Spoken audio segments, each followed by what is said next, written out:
En apposant leur signature au bas de ce protocole d'accord, le responsable congolais de la cellule nationale de renseignement financier et son homologue de la Zambie viennent de lever l'option de mutualiser leurs forces pour combattre le blanchiment de capitaux et le financement du terrorisme le long de la frontière commune entre la RDC et la Zambie, frontière longue de plus de 1000 km.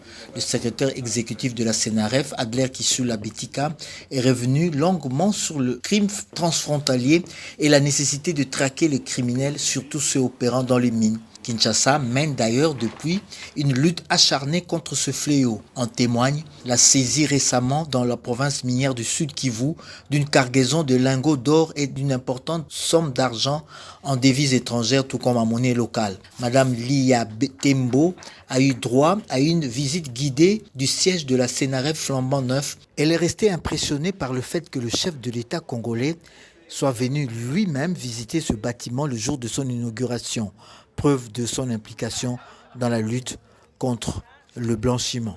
Avant de se rendre à la Cour de cassation, le parquet étant l'un des maillons essentiels dans les dispositifs de traque contre les auteurs de crimes financiers. Avec la ministre de la Justice, Rose Mutombo, la délégation zambienne a reçu les assurances et surtout la détermination de la justice congolaise de sévir et de huiler son appareil afin que les auteurs de crimes financiers répondent de leurs actes. Madame Lia Tembo dit avoir appris beaucoup de l'expérience congolaise qu'elle qualifie de très riche dans la lutte contre le blanchiment de capitaux et le financement du terrorisme. Nous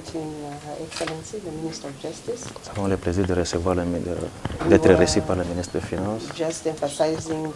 Nous voulons juste mettre un point sur la coopération régionale, donner la nature de notre coopération sur le plan au-delà de nos frontières aussi. Ouais.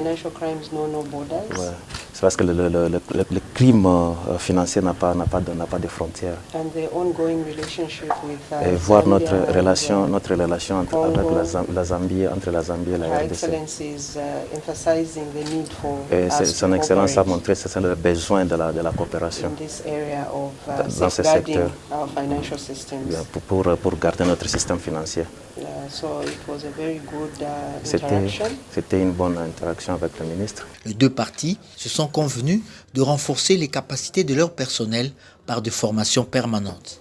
Dernière étape de sa tournée, c'est auprès du vice-ministre de Finances. Madame Onel Sele a expliqué à l'hôte de la RDC la volonté du gouvernement congolais à exécuter le plan d'action du GAFI pour se conformer aux normes internationales et ainsi renforcer son dispositif anti-blanchiment.